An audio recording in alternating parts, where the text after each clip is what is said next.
नमस्कार, news 18 India देख रहे हैं आप और मैं हूं आपके साथ शिवानी पांडे। इस वक्त न्यूज 18 इंडिया की टीम आप पहुंची है कानपुर, क्योंकि कानपुर में लगातार जीका वायरस के केसेस बढ़ते जा रहे हैं। उसको लेकर हमने इससे पहले तैयारियां आपको दिखाई थी, यहाँ पर नगर निगम की क्या तैयारियां हैं, लेकिन इन तैयारियों को बेहतर तरीके से जानते हैं। इस वक्त स्वास्थ्य मंत्री उत्तर प्रदेश सरकार के जय प्रताप सिंह हमारे साथ जुड़ गए हैं। बहुत स्वागत है जय सिंह जी आपका सबसे पहले तो न्यूज 18 इंडिया पर। अभी क्या तैयारियां आपकी ओर से हो रही है जीका वायरस को लेकर, क्योंकि कानपुर में लगातार हड़कंप मचा हुआ है। सबसे पहले तो वो बताइए कितनी बड़ी भूमिका निभा रहा है इस वक्त स्वास्थ्य विभाग। कानपुर में जो पहला केसेस निकले थे वो एयरफोर्स बेस स्टेशन पर निकला था और वहीं पर एयरफोर्स में ही उसकी जब उसका पता चला कि इस तरह के केसेस है तो टेस्टिंग कराने के बाद वहीं के हॉस्पिटल में उनको भर्ती कराया गया। उसके बाद हमने 2 किलोमीटर, फिर 3 किलोमीटर, फिर 4 किलोमीटर का एक रेडियस बनाया कानपुर में, जहां पर केसेस हमारे निकल रहे थे और 2669 केसेस का हम लोग ने परीक्षण किया। जिस तरह के जो संभावित केसेस थे उसमें से हमारे 79 केसेस पॉजिटिव निकले और इसी को हमने फिर हॉस्पिटल में भर्ती करना शुरू कर दिया। तो जो हमने एक स्पॉट मैप बनाया है, उस स्पॉट मैप के हिसाब से लगभग 4 किलोमीटर के रेडियस में एक एक एरिया, एक एक लोकेलिटी को हमने पूरा आइडेंटिफाई किया है और आइडेंटिफाई करके हमारे केजीएमयू से और हमारे स्वास्थ्य निदेशालय से टीम्स गई है जो लगातार अभी भी चेकिंग कर रहे हैं, घर घर जाके चेक कर रहे हैं। किसी प्रकार का फीवर हो उसको हम लोग आइडेंटिफाई कर रहे हैं, अगर सामान्य से कुछ अलग है और उसका टेस्टिंग करा रहे हैं। इस तरह से हमने 6 जनपदों में अलग अलग टेस्टिंग करा, जहां पर हमारा एक केस हमारा कन्नौज में भी निकला है, एक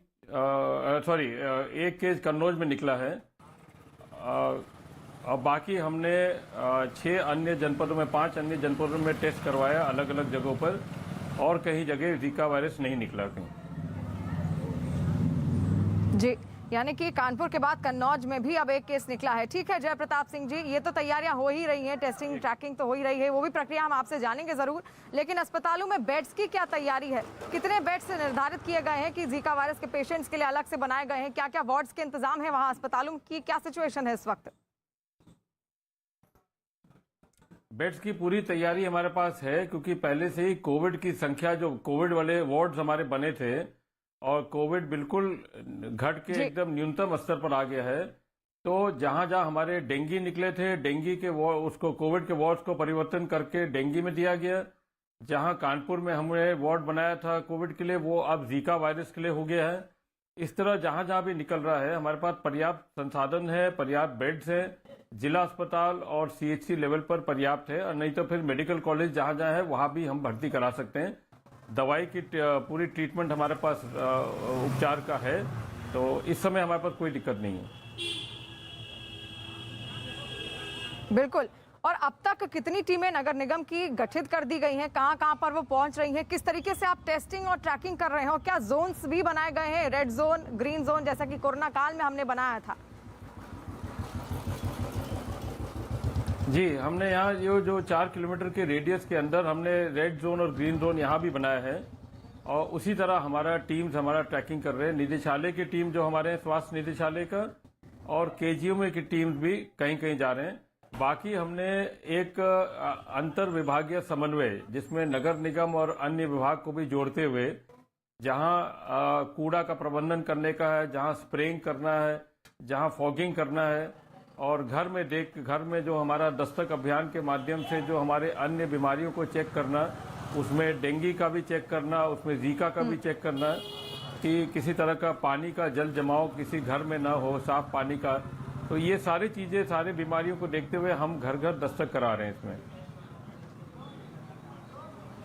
बिल्कुल जय प्रताप सिंह जी, ये वक्त ऐसा है कि कोरोना तो पहले से ही है और अब जीका की भी आफत आ गई है, डेंगू मलेरिया भी इस वक्त चल रहा है, तो कितना मुश्किल वक्त है ये स्वास्थ्य विभाग के लिए, कितना चुनौतीपूर्ण समय है? बहुत ही चुनौतीपूर्ण समय है ये, मगर हम कोविड से निकल के जब आए हैं तो हमारा प्रबंधन मजबूत है, हमारा अंतर विभागीय समन्वय मजबूत है और इसको देखते हुए हम अपना टीम जो हमारे पहले से ही गठित है वो अपने आप ही उन जगहों पर चले जाती है जहां पर हमारा डेंगू निकलता है या हमारा स्क्रब टाइफस है, लेप्टोस्पायरोसिस है, अब जीका वायरस है। ये सारी चीज़ को करने के लिए हमारे टीम अच्छी तरह से वाकिफ भी है और काम करने में बिल्कुल ठीक है, तो कोई दिक्कत नहीं है। हम लोग उसमें लगे हुए हैं। पूरा प्रयास है कि किसी तरह जितने भी इस तरह की बीमारियां निकलेंगे उसको हम पूरी तरह से कंट्रोल करके रखेंगे। बिल्कुल, यानी कि जीका को कंट्रोल करने की पूरी कोशिश है स्वास्थ्य विभाग की।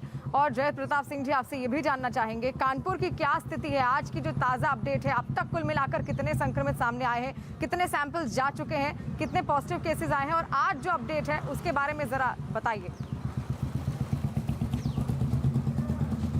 कानपुर में 2669 केसेस को हमने सैंपल लिए थे, जिसमें से 79 केसेस हमारे पॉजिटिव निकले हैं और वो 79 केसेस को अंडर ट्रीटमेंट चल रहे हैं। बाकी उस लोकेलिटी को हम लोग ने जो स्पॉट मैप बना के उन सब को हम लोग ने अपना अंतर विभागीय समन्वय के साथ में वहां पर फॉगिंग, वहां पर स्प्रेइंग, वहां पर घरों का जांच और बाकी ये सारी चीजें हमारे चल रही हैं वहाँ पर। जी बिल्कुल, टेस्टिंग और ट्रैकिंग आपकी ओर से किस तरीके से हो रही है, और साथ साथ अगर आइसोलेशन में अगर रखा जाता है किसी जीका वायरस पेशेंट्स को तो उसका टाइम पीरियड क्या होता है, किस तरीके से उसका इलाज स्वास्थ्य विभाग की ओर से हो रहा है, क्या गाइडलाइंस जारी की गई हैं? देखिए, जीका वायरस एक एडीज मच्छर से ही होता है, जैसे सभी वायरसेस होते हैं मच्छर के माध्यम से, तो लगभग उसका ट्रीटमेंट सेम है। खाली उसका टेस्टिंग में उसके अंदर का जो सिम्टम आता है वो थोड़ा सा अलग पड़ जाता है। तो वो पूरा हम लोग ध्यान रख के जहां भी हॉस्पिटल में हमारे पेशेंट्स हैं उनका पूरा उपचार का तरीका जो रिकमेंडेड तरीका है उस हिसाब से हम लोग करते हैं। लगभग उसका 15 से 17 दिन के अंतराल में उन लोग का लगभग ये ट्रीटमेंट चलता है, जिसमें ज्यादा करके पेशेंट बिल्कुल ठीक हो जाते हैं। कोई इस तरह का गंभीर पेशेंट नहीं मिला है। बिल्कुल, जय प्रताप सिंह जी, आपसे ये भी जानना चाहेंगे कि लक्षण किस तरीके से पता किए जाए, और साथ साथ बिल्कुल कोरोना का समय हमने देखा था जय प्रताप सिंह जी, किस तरीके से लोगों को जागरूक किया गया, लगातार मास्क पहनने की उनसे अपील की गई, और अब जब जीका वायरस का प्रकोप कानपुर में लगातार बढ़ता जा रहा है तो ऐसे वक्त में किस तरीके से आप घर घर जाकर आपकी टीमें, जो स्वास्थ्य विभाग की टीमें हैं, उन लोगों को जागरूक कर पा रही हैं? हमारी टीमें जो जा रही है वहाँ पर सफाई पर बहुत ज़्यादा ध्यान दे रहे हैं। किसी प्रकार का मच्छर का जो अगर वहाँ पर है तो उसका फॉगिंग पूरी तरह से किया जा रहा है, स्प्रेइंग किया जा रहा है, और साथ साथ में कहीं भी जल जमाव है तो एंटी लावा स्प्रेइंग वो भी हम लोग कर रहे हैं, केमिकल स्प्रेइंग कर रहे हैं जिससे कि डेंगू का लावा न पैदा हो, ये भी साथ साथ में कर रहे हैं। तो घर घर जाके एक जागरूकता पैदा हो रहा है, वहाँ के लोकल प्रशासन के साथ मिलके हम लोग लगातार काम कर रहे हैं। मुझे लगता है कि हम लोग को कोई दिक्कत नहीं आनी चाहिए, और इसमें नागरिक भी हमारे पूरी तरह सतर्क भी है और अपने घरों में साफ सफाई भी अपना रखे हुए हैं। जी बिल्कुल, लोगों को यानी कि पूरी तरीके से जागरूक किया जा रहा है, और हमने देखा घरों के बाहर पोस्टर्स भी लगाए गए हैं। लेकिन साथ साथ केंद्र सरकार की ओर से क्या मदद आप तक पहुंचाई जा रही है, आप लोग किस तरीके से केंद्र सरकार का सहयोग ले रहे हैं?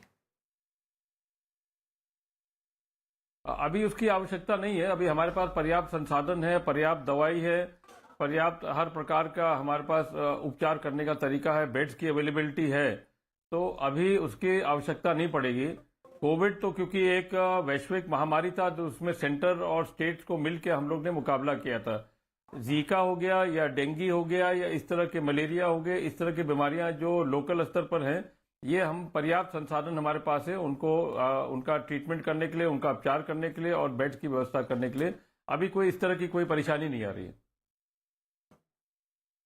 जी जय प्रताप सिंह जी, 60 से भी ज्यादा केस इस वक्त कानपुर में आ गए हैं और अब बहुत ज्यादा संक्रमित क्षेत्र धीरे धीरे बनता जा रहा है। ऐसे में जो पर्याप्त संसाधन आपके पास है, किस तरीके से आगे आप देख रहे हैं उसको, क्योंकि अगर संक्रमण यहाँ से बढ़ा तो बहुत बड़ा विस्फोट हो सकता है, तो कैसे और क्या आगे करेंगे आप, क्या गाइडलाइंस और आगे जारी करनी चाहिए ताकि लोग जो है ज्यादा से ज्यादा जागरूक हों, क्योंकि आज 60 के पार ये आंकड़े पहुंच गए हैं?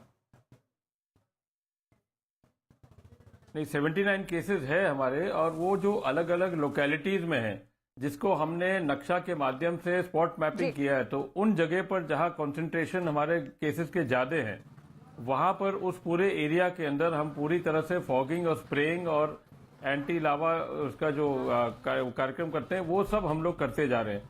साथ में घर घर जाके लोगों को समझाना और उनको जागरूक करना, अपने घर में ज्यादा से ज्यादा सफाई रखे, और किसी प्रकार का भी अगर बुखार होता है जिसको आप सामान्य बुखार से अलग समझते हैं, तत्काल उसका सूचना देंगे और वो हमारे सरकारी अस्पतालों में आके उनका ट्रीटमेंट करेंगे।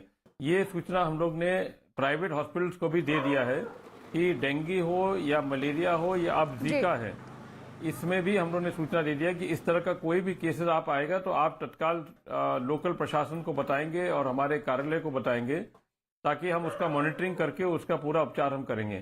तो मुझे पूरा विश्वास है कि अभी जितना केसेस निकले इससे ज्यादा नहीं बढ़ना चाहिए, थोड़ा बहुत बढ़ेगा मगर उसको हम लोग कंटेन कर लेंगे, उसको हम लोग नियंत्रण में कर लेंगे। बिल्कुल जय जी, कोरोना काल हमने देखा उस वक्त अलर्ट मोड कर दिया जाता था और साथ साथ बॉर्डर सील कर दिए जाते थे ताकि एक क्षेत्र से दूसरे क्षेत्र में ना फैले वायरस। जीका वायरस के लिए ऐसी भी क्या कुछ तैयारी की गई है बॉर्डर्स को सील करने की, ताकि एक क्षेत्र से या फिर एक सोसाइटी से दूसरी सोसाइटी में वायरस का जो प्रकोप है वो ना फैले?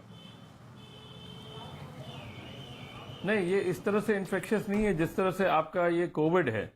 कोविड तो एकदम इन्फेक्शियस टाइप का था जिसमें हम सबको प्रिकॉशन लेना था, कोविड अप्रोप्रिएट बिहेवियर का पालन करना था, वो हम करते भी हैं। उस तरह का नहीं है ये, जैसे आपका डेंगू है वैसे जीका है। इस तरह के मच्छर से काटने से इस तरह का इसके बीमारियां पैदा होती है, तो ये आइसोलेटेड होता है। मगर ये है कि जीका का ट्रीटमेंट करना बहुत आवश्यक होता है क्योंकि उससे आगे बढ़ के कोई दूसरी बात ना हो जाए, इसलिए हम थोड़ा केयरफुल रहते हैं उसमें। और प्रयास हमारा होता है कि जैसे वो चिन्हित हो जाए तुरंत उसका उपचार करके हम अपना अस्पताल में ले जाके उपचार करवाते हैं।